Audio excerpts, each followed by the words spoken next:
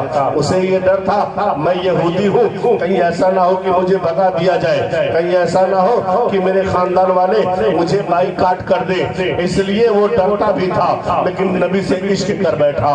کچھ دنوں کے بعد میں تاجر اپنے بیٹے کو لے کر کے اپنے گھر چلا جاتا ہے، گھر گیا، گھر جانے کے بعد میں اب بیٹا نبی کی یاد میں تڑپ رہا ہے کہ کس طریقے سے نبی معظم صلی اللہ علیہ وسلم کے چہرے انور کا دیدار ہو سکے۔ ایک دن گزر گیا، دو دن گزر گیا، کھانا چھوڑ دیا، پانی پینا چھوڑ دیا، نبی کی یاد میں مست ہے، نبی کے چہرے کو اپنے نظروں کے سامنے رکھے ہوئے ہے۔ کاش جناب محمد رسول اللہ صلی اللہ تعالیٰ علیہ وسلم کی جمال جہاں آرا کا دیدار ہو جائے، لیکن جب نبی معظم صلی اللہ تعالیٰ علیہ وسلم کو اس مقام پر نہیں پاتا تو وہ تڑپنے لگتا، اور حد تو یہ ہو گئی کہ وہ بستر پر آ گیا، بستر پر آنے کے بعد میں اس کی ہچکیاں سی بڑھ گئی، لوگ سوچنے لگے اب اس کی روح اس کے جسم سے چلی جائے گی۔ باپ نے کہا یہ بیٹا تیری اگر کوئی خواہش ہو تو بتا،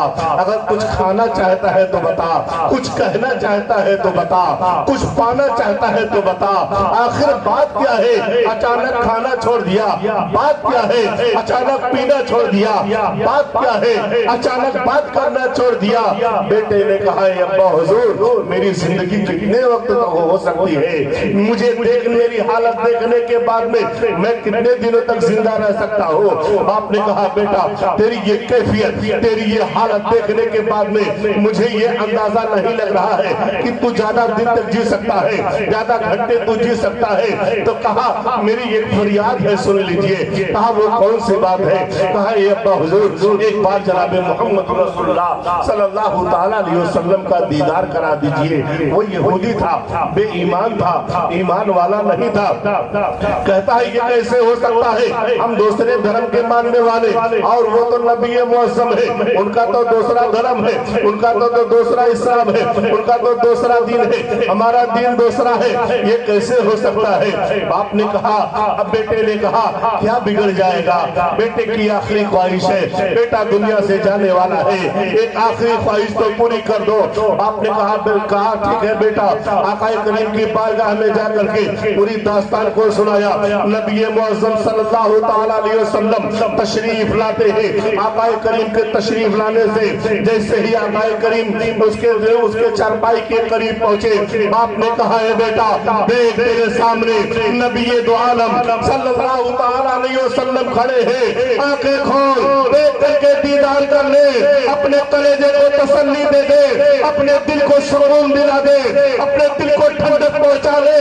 باپ کی آواز کو سن کر کے بیٹے کی آنکھیں کھلی، آنکھیں نم ہو جاتی ہے، بیٹا رونے لگتا کہتا ہے, نبی کے دامن کو پکڑ کہتا ہے, یا رسول اللہ میں نے کلمہ نہیں پڑھا, یا رسول اللہ میں روزہ نہیں رکھا, یا رسول اللہ میں نے قرآن نہیں پڑھا, یا رسول اللہ میں نے حج نہیں کیا, یا رسول اللہ میں نے دین کا کوئی کام نہیں کیا, لیکن میری آخری خواہش ہے یا رسول اللہ آپ میری شفاعت فرما دے, یا رسول اللہ آپ میری بخشش فرما دے.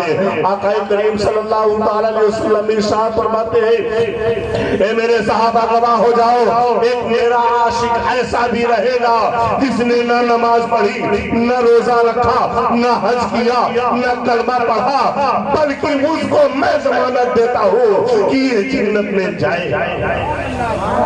عزیزان گرامی, جیسے ہی یہ خوشخبری اس نوجوان نے سنا, اچھا یہ بتائیے سمجھ میں آ رہی ہے بات؟ کتنے لوگوں کو نہیں آ رہی ہے؟ بس سمجھ میں آ رہی ہے نا؟ اصل میں آپ حضرات واقعات کربلا کافی دیر سے سن رہے تھے, تو ہم کہیں تھوڑا سا ذہن آپ کا بدل کر کے پھر لے کر کے چلیں. جیسے ہی اس عاشق نے دیکھا کہ آقا کریم کا دامن مبارک میرے ہاتھوں میں ہے, خوشی کے مارے اس کی روح اس کے جسم سے پرواز کر گئی, اور جب روح اس کے جسم سے نکل گئی باپ قدموں پہ گر گیا, کہا یا رسول اللہ یہ بیٹا تو میرا تھا لیکن اب نہیں, یہ بیٹا تو میرا تھا لیکن اب بیٹا نہیں ہے, یہ آپ کا غلام ہے. یا رسول اللہ میرے دھرم کے مطابق, میرے دھرم کے قانون کے مطابق نہ اسے دفن کیا جائے گا, نہ اسے غسل دیا جائے گا, یا رسول اللہ آپ کے طریقے سے دیا جائے گا. آقا کریم نے صحابہ کو حکم دیا, اے صحابہ اسے غسل دیا جائے. صحابہ نے غسل دیا. آقا کریم صلی اللہ تعالیٰ علیہ وسلم نے خود اس عاشق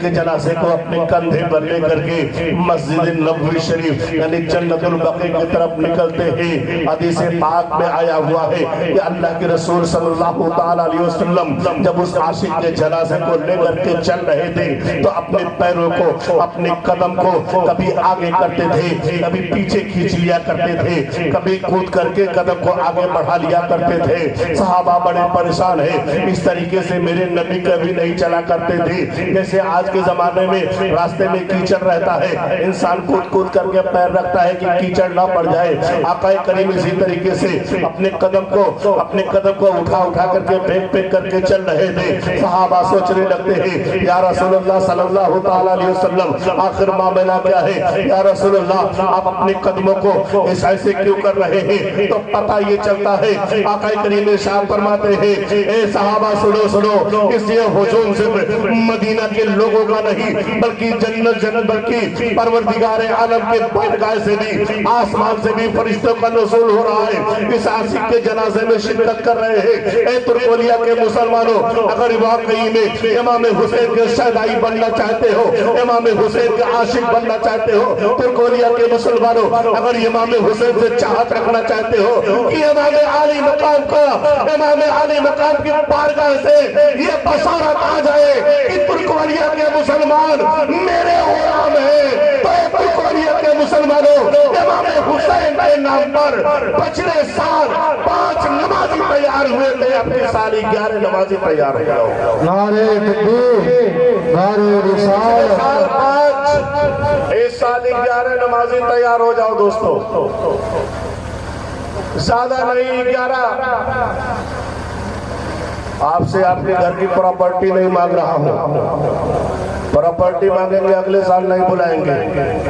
ارے وہ تو چھوڑ دو, اگر 2 مہینہ موبائل میں ریچارج کرا دیے تو فون کرنا چھوڑ دیں گے. آپ غلام ہوئے امام حسین کے, کتنے غلام ہیں ذرا ہاتھ اٹھا دے ایمانداری سے.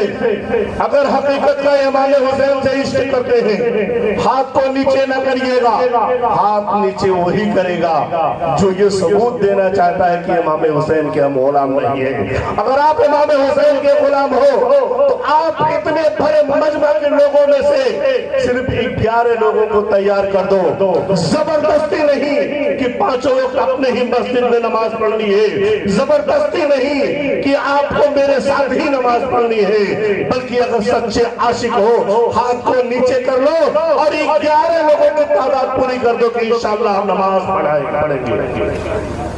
سبحان اللہ. نام بول رہے ہیں محمد انیس.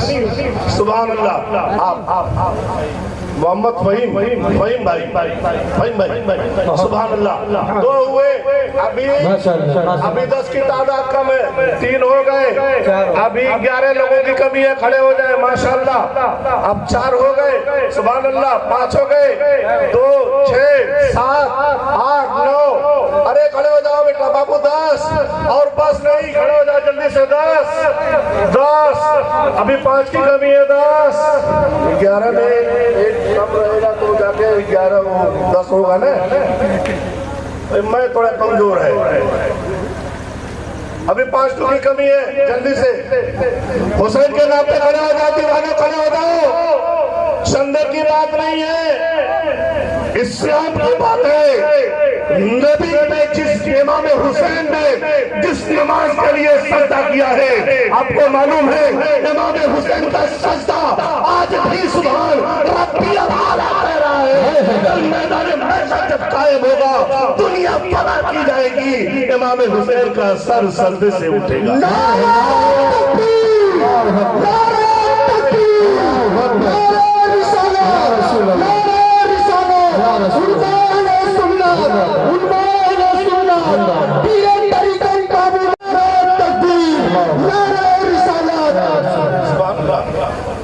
اس ٹائم بھیا کھڑا رہیے گا. 11 ہو گئے نا, کہاں 2 2 4 2 6 7 8 9 10. ابھی بس. ارے بھائی میں فیل ہو رہا. یہ 11 سبحان اللہ سبحان اللہ. یہ 11 ہو گئے. غوث اعظم کے نام پہ 11 نمازی. میں دعا کرتا ہوں کہ پروردگار عالم اس ترکولیا کے تمام نوجوانوں کو پکا سچا نمازی بنا دے. اور جتنے لوگ کھڑے ہیں مولا تعالیٰ امام حسین کے صدقے میں, غوث اعظم کے صدقے میں, خواجہ غریب نواز کے صدقے میں, مخدوم اشرف کے صدقے میں, سالار غازی کے صدقے میں, مولا تعالیٰ جس طریقے سے کھڑے ہیں ان کے قدم کو تم مضبوط فرما دے, ان کے دلوں کو تم نرم فرما دے, دل کے میل کو ختم کر دے, بغض و کینہ کو ختم کر. پروردگار اپنی بارگاہ میں سجدہ کرنے کی توفیق عطا فرما. آمین آمین یا رب العالمین. آمین بولو. انعام دو انعام دو. سبحان اللہ. ایک بار پڑھ دے پاک اللہم صلی اللہ سیدنا شفیعنا نبینا طبیبنا قریبنا قلوبنا مولانا محمد بارک وسلم صلی اللہ علیہ وسلم وسلام علیہ یا رسول اللہ صلی اللہ تعالی علیہ وسلم. کو معلوم ہے کہ اس لیے آپ حضرات ہمیں پیچھے بلاتے ہیں. اب ذکر شہدائے کربلا پر تھوڑی انشاءاللہ آنے والا ہے. 3:30 ہو گیا. 1 گھنٹے کے اندر شاید آپ کے وہاں اذان ہو جاتی ہے. 5:30 بجے اذان ہو جاتی ہے کہ نہیں فجر کے یہاں؟ وہی لوگ بتائیں گے جو نماز نہیں پڑھتے ہیں. فجر کی اذان کتنے بجے؟ ماشاءاللہ 4:30 بجے ہوتی ہوگی. اس سماں 5 بجے جماعت. بھئی یہاں ہو سکتا ہے کہ ابھی گھٹایا بڑھایا نہ گیا ہو. بہرحال میں نے قرآن پاک کی آیت کریمہ کی تلاوت کا شرف حاصل کیا. وَلَا تَقُولُوا لِمَن يُقْتَلُ فِي سَبِيلِ اللَّهِ أَمْوَاتٌ بَلْ أَحْيَاءٌ وَلَكِنْ لَا تَشْعُرُونَ. جو اللہ کے راستے میں قتل کر دی جائے انہیں مردہ نہ کہو, بَلْ أَحْيَاءٌ وَلَكِنْ لَا تَشْعُرُونَ, بلکہ وہ زندہ ہے, ان کے زندگی کا تمہیں شعور حاصل نہیں ہے. حاضرین محترم, آپ حضرات تقریروں میں سنتے ہیں, اکثر سنتے ہیں کہ نہر فرات پر پہرا لگا دیا گیا. نہر فرات پر پہرا لگا دیا گیا کہ یہ امام حسین کی جانثار اور امام حسین پانی وہی پیے, جانور پی لے, گھوڑا پی لے, کچھ بھی مطلب پینے والا کوئی بھی. اچھا پینے سے کوئی ہاؤ نہ سمجھ لیجیے گا بھیا, کچھ ہوتے ہیں ہاؤ پینے والے. پانی مقصد میں بتا رہا ہوں. امام حسین پر پہرا لگایا گیا. حقیقت میں وہ پہرا نہیں تھا, بلکہ اہل بیت و اطہار کی ایک خواہشیں تھی کہ نہر فرات کا پانی میرے حلق سے نیچے نہ جائے. کیوں معلوم ہے؟ حضرت امام مسلم بن عقیل رضی اللہ تعالیٰ عنہ کے دونوں صاحبزادوں کو ظالم داروغہ نے نہر فرات کے قریب لے جا کر قتل کیا تھا، اور اس قتل کی وجہ سے خون کا چھینٹا نہر فرات پہ پڑا تھا۔ تو جب اہل بیت کا خون نہر فرات پہ پڑ جائے تو اہل بیت کیسے؟ ورنہ اگر چاہ لیتے حسین، ارے جب خواجہ غریب نماز چاہ سکتے ہیں، انا ساگر اتنا پڑا، کون کون گئے ہیں انا ساگر؟ اجمیر گئے ہیں نا؟ بہت بڑا ہے۔ ارے یار نگاہ اٹھا کر کے دیکھا جائے، پہلے جب ہم چھوٹے تھے نا، جب سب لوگ علماء تقریر بولتے تھے انا ساگر انا ساگر انا ساگر کا تالاب، تو میں یہ سوچا کرتا تھا نا کہ چھوٹا سا تالاب ہوگا، پکھرا وکھرا ہوگا جیسے ہم لوگ کے وہاں رہتا ہے، پکھری پکھرا۔ لیکن جب میں اجمیر کی دھرتی پہ پہنچا تو نگاہ جتنے دور دوڑا لیجیے انا ساگر نظر آتا ہے۔ جب امام حسین کا شہزادہ، امام حسین کی اولاد، امام حسین کی آل، ہند کے راجہ، ہم سب کے خواجہ غریب نواز جب ایک کٹورے میں پورا انا ساگر اتار سکتے ہیں تو حسین نہر فرات کو اپنے خیمے سے نہیں گزار سکتے تھے، گزار سکتے تھے۔ ارے جس کے صدقے میں، جس کے لیے نبی اپنے سجدے کو لمبا کر دے، اپنے قیام و قرات کو لمبے کر دے، اس کے لیے نہر فرات آ سکتا ہے۔ عزیزان گرامی، میں آپ کو بتاتا ہوا چلو ایک تاریخ حضرت قاسم بن حبیب ازری کا واقعہ، جو جانثارانِ امام حسین میں یعنی 72 کی تعدادوں میں سے ایک وہ بھی تھے جو امام حسین کی جانثاروں میں شامل کیے جاتے تھے۔ حضرت قاسم کی عمر 18 سے 19 سال کی تھی۔ آپ کا اسی دن نکاح ہوا تھا جس دن آپ میدان کربلا میں جام شہادت کے لیے گئے۔ شادی کیا، شادی کرنے کے بعد میں آپ کو پتہ دلہن گھر آئی، بیوی کو گھر لے کر کے آئے، آنے کے بعد میں دیکھا، پتہ کیا، امام علی مقام نہیں، آپ کے ماننے والے نہیں، آپ کے خاص جانثار نہیں، بات کیا ہے؟ تو لوگوں نے بتایا کہ امام حسین میدان کربلا گئے ہیں اسلام کے خاطر سر کو قلم کرانے کے لیے۔ تو فوراً اپنے بیوی کو کمرے میں کیا، اور کرنے کے بعد میں اپنے ماں کی بارگاہ میں جاتے ہیں، اے امی جان تو مجھے اجازت دے دے، ہم میدان کربلا میں جا کر امام حسین کے نام پر اپنے سر کو قلم کرا لیں، تو مجھے اجازت دے دے۔ ماں نے کہا بیٹا ٹھیک ہے میں تجھے اجازت دیتی ہوں، لیکن میری ایک شرط ہے۔ واقعہ میں بتا چکا ہوں، لیکن میری ایک شرط ہے۔ کہا کون سی شرط ہے؟ کہا جب تک تیرا سر تیرے تن سے جدا نہ ہو جائے۔ تقریر ہم بولی پیار تو کھبا، اے ہتا بولا تو ہوں کھبا تو گھمایا۔ ماں نے کہا بیٹا میدان کربلا میں جانے کی اجازت تو میں تجھے دوں گی، لیکن ایک شرط ہے، اگر میدان کربلا سے تو واپس آ گیا تو میں دودھ معاف نہیں کروں گی۔ ہاں بیٹا میری ایک رائے یہ بھی ہے، اپنے بیوی کے پاس مت جانا، کہیں بیوی کی محبت میں آ کر کے کہیں ایسا نہ کہ تم ارادے کو بدل دو۔ بیٹے نے کہا نہیں ماں ایسا نہیں ہو سکتا ہے، امی جان ایسا نہیں ہو سکتا ہے۔ بیوی کے پاس گیا، جانے کے بعد میں اس جانثار نے کہا اے بیگم امام حسین کے نام پہ ہم اپنی جان کی قربانی دینا چاہتے ہیں، کیا تم مجھے اجازت دے رہی ہو؟ سب فوراً بیوی آ کر کے شوہر کے دامن کو پکڑ لیتی ہے، پکڑ کر کے رونا شروع کر دیتی ہے۔ شوہر سوچنے لگا کہیں ایسا تو نہیں یہ گڑبڑ کر ڈالے گی، اب وہ سوچنے لگا کہیں ایسا تو نہیں کہ مجھے روک دے گی۔ فوراً وہ کہنے لگا میں امام حسین کے نام پہ اپنے جان کی قربانی دینا چاہتا ہوں، کہ تم مجھے اجازت دے رہی ہو؟ بیوی ہو اس لیے مجھ سے میرا سوال پوچھنا آپ سے ضروری تھا۔ تو بیوی نے دامن کو پکڑا، روتے ہوئے آنکھوں میں آنسو، وہ دوبارہ دے دیا میں نے امام علی مقام علیہ السلام کو تسلیم کا وہ مجاہد بیوی سے بیوی نے کہا اے میرے شوہر محترم کیا اسی خاطر میں نے تم سے شادی کی تھی؟ میں نے اپنے ماں کی محبت کو چھوڑا، اپنے باپ کے پیار کو چھوڑا، اپنے دوست کی دوستیوں کو چھوڑا، اپنے رشتہ دار کے ناطے کو توڑا، اسی کے خاطر اے میرے شوہر میں صرف اگر آئی ہوں تو آپ کے خاطر آئی ہوں، باپ کو چھوڑا آپ کے خاطر، ماں کو چھوڑا آپ کے خاطر، شوہر میں نے دوستوں کو چھوڑا آپ کے خاطر، رشتہ داروں کو چھوڑا آپ کے خاطر، محلے کو چھوڑا آپ کے خاطر۔ اے میرے سرتاج آپ یہ چاہتے ہو میدان کربلا میں جا کر جامِ شہادت نوش کریں؟ ہاں بے شک آپ میدان کربلا میں جاؤ، میری طرف سے اجازت ہے، لیکن میری ایک شرط ہے کہ میدان کربلا سے اگر واپس آ گئے تو میں معاف کروں گی۔ دوسری شرط یہ ہے کہ میدان کربلا میں اگر جامِ شہادت ہو گئی تو کل جب میدان محشر میں جنتیوں کو جنت میں ڈالا جائے گا تو آپ مجھے ساتھ لے کر کے چلیں گے۔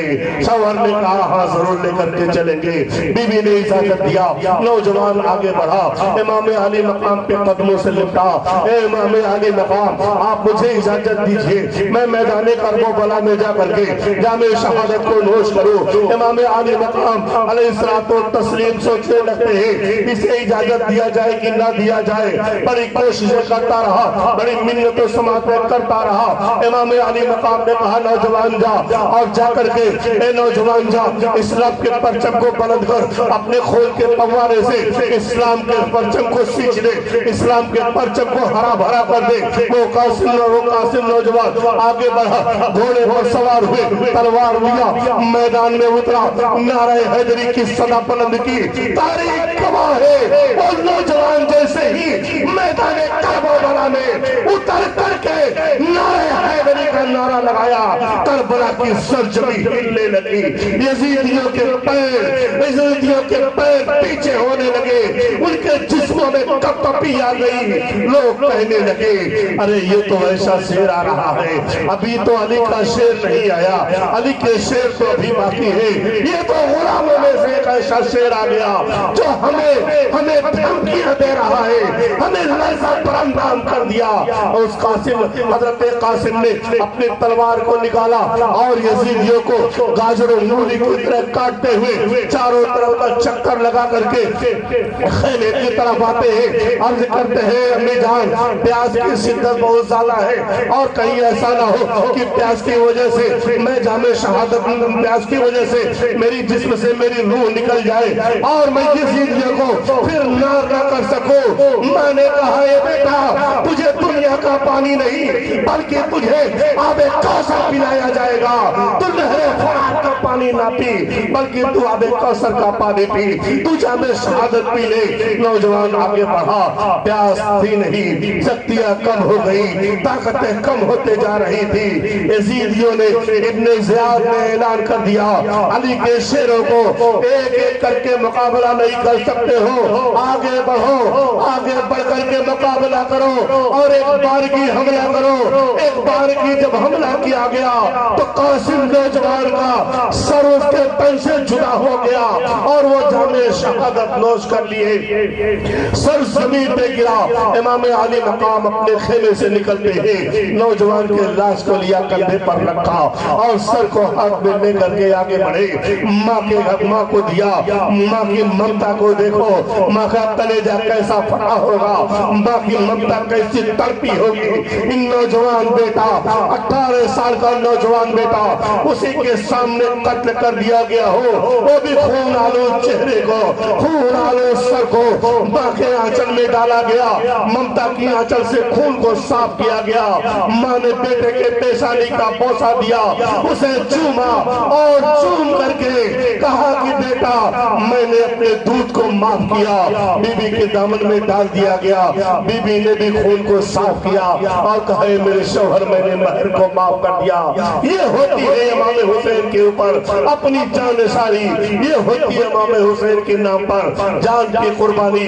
عزیزان گرامی، امام حسین کی محبت دلوں میں بیٹھاؤ اور ہمیشہ حسین حسین کرو، ضرور پائے گا۔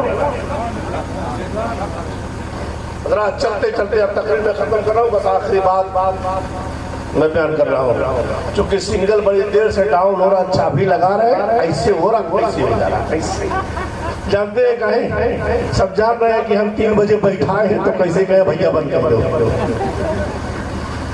سب معلوم ہے 8 سال سے آ رہے ہیں بھیا۔ اچھا آپ حضرات کے ایک کام کی بات میں بتا دیتا ہوں۔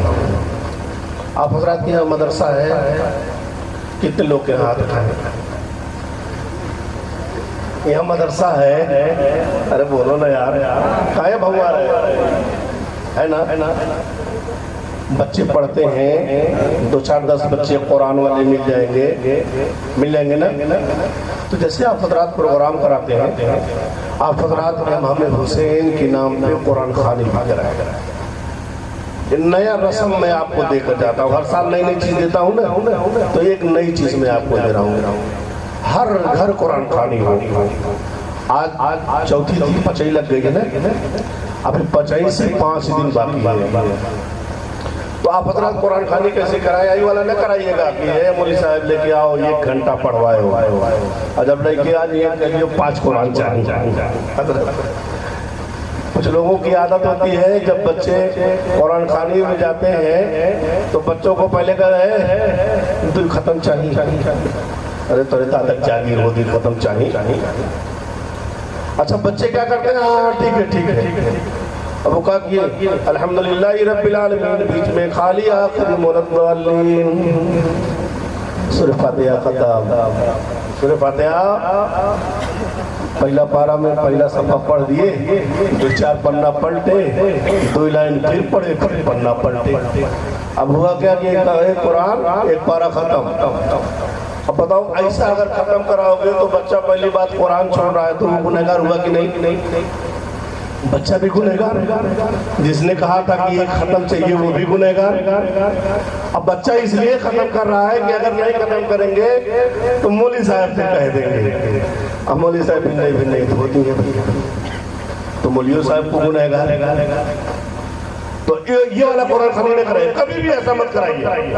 آپ قرآن خوانی کرائیے تو قرآن خوانی کا مطلب یہ ہوتا ہے کہ بچے 2 بچے 4 بچے 10 بچے جتنی آپ کی اوقات ہے حیثیت کے مطابق بنائیں، اور بچوں کو پیار سے کہے کہ بیٹا آپ سے جو ہو سکے وہ پڑھیے، اور امام صاحب سے یہ کہیے کہ امام صاحب جو پڑھا گیا وہ بخش دیجیے۔ یہ نہیں کہ 10 قرآن پڑھا گیا بخش دیجیے، جو پڑھا گیا ہے اب اس پہ بچے جو آیت پڑھے رہے گا اتنا ہی کا ثواب ملے گا، اتنی آیتیں بخشے جائیں گی۔ جب آپ کہتے ہیں کہ 1 قرآن پڑھا گیا اللہ تعالیٰ قبول کر لے تو بیچ میں خالی ہے تو کہاں گئے بھیا؟ تو گنہگار ہوں گے کہ نہیں؟ ایک دم پوائنٹ کی بات بتا رہا ہوں، سمجھ میں آئے گی تو واہ واہ، نہیں آئے گی تو سر پہ رکھیے اور کہیے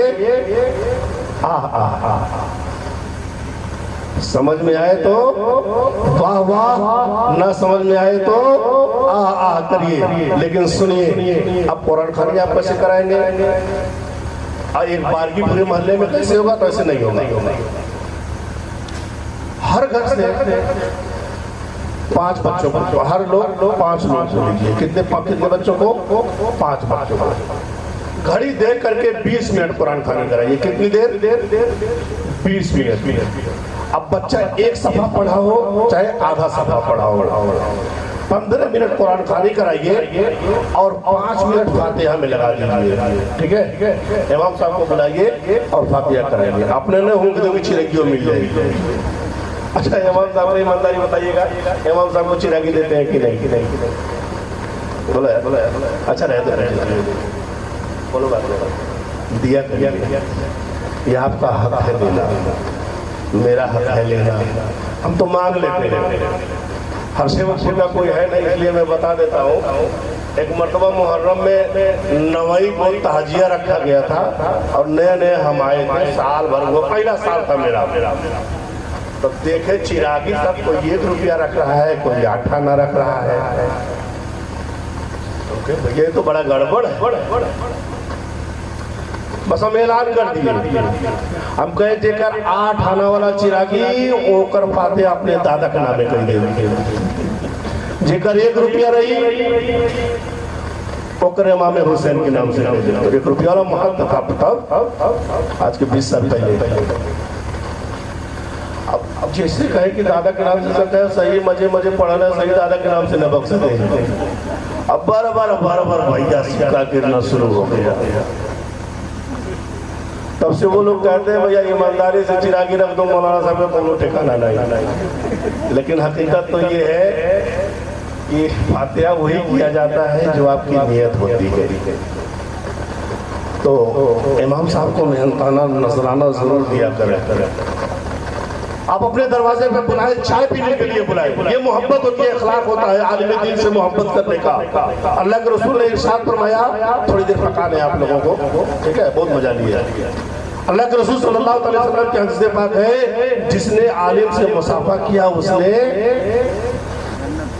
سمجھدار تو ہے، مجھ سے مصافحہ کیا، جس نے عالم کو کھلایا اس نے، جس نے عالم سے محبت کی اس نے مجھ سے محبت کی۔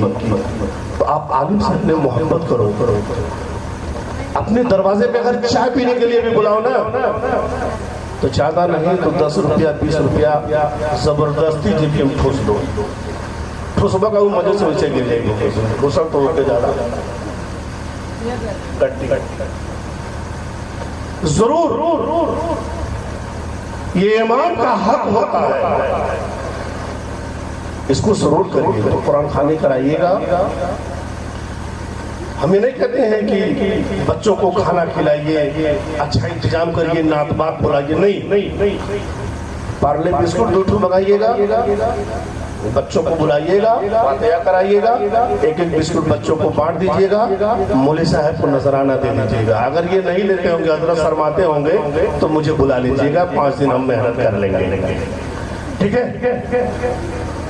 وہ نذرانہ ضرور دے دیجئے گا، 5 روپیہ 10 روپیہ 100 روپیہ 200 500 جو اللہ تعالیٰ نے آپ کو توفیق دیا ہے، 100 روپیہ سے نیچے نہ دیو، جو توفیق ہے 10-20 روپیہ دیجئے، لیکن 100 کے نیچے نہ دیجئے گا۔ ارے 50 دے دیجئے گا چل جائے گا، اتنا کر لیجئے۔ اور 5 دن ضرور آپ حضرات اپنے گھر قرآن خوانی کرائیں گے۔ اگر آپ لوگ کرائیں گے تو میں تقریر کو ختم کروں، کرائیں گے کتنے لوگ؟ ہاتھ اٹھا کر کے بتا دیں۔ ارے اٹھاؤ یار، کہاں پہ تو کہاں بھائی قرآن خوانی رہے؟ آپ لوگ قرآن خوانی کرائیں دوستو، قرآن کی برکت بس نیچے کر لیجئے۔ ایک حدیث میں آپ کو بتا دوں پھر میں چلا جاؤں گا، تو ابھی بیچارے نعت خوانی ابھی ہوگی۔ صرف قبرستان میں ہی قبر نہیں ہوتی، قبرستان میں ہی قبر نہیں ہوتی ہے، گھر بھی قبر ہوتا ہے، گھر بھی قبر ہوتا ہے، دل بھی قبر ہو جاتی ہے۔ کیوں جانتے ہیں؟ جس گھر میں قرآن کی تلاوت نہ ہو قبرستان ہے، اور جو قرآن کی تلاوت نہ کرے اس کا دل قبرستان ہے۔ تو قرآن پڑھیں، قرآن پڑھائیں، گھر کو قبرستان نہ بنائیں بلکہ گھر کو عالیشان منزل بنائیں، عالیشان اس کو بنگلہ بنائیں، قبرستان نہ بنائیں۔ قرآن خوانی کرائیں۔ پروردگار کی بارگاہ میں دعا ہے کہ مولا تعالیٰ اپنے پیارے حبیب کے صدقے، امام علیہ السلام کے صدقے ہم تمامی لوگوں کی جائز تمنائیں اور جائز مرادوں کو پوری عطا فرمائے۔ ہم سے مولا پروردگار عالم بولنے میں اگر عمدن سہون غلطیاں ہوئی ہے، مولا اپنے پیارے حبیب کے صدقے طفیل ان علماء کو گواہ بنا کر کے، تمام سامعین کو گواہ بنا کر کے توبہ کرتا ہوں۔ استغفر اللہ ربی من کل ذنب واتوب الیہ۔ آپ حضرات میرے ساتھ پڑھ لیں، اشہد ان لا الہ الا اللہ محمد رسول اللہ وما علینا الا البلاغ۔ السلام علیکم ورحمۃ اللہ وبرکاتہ۔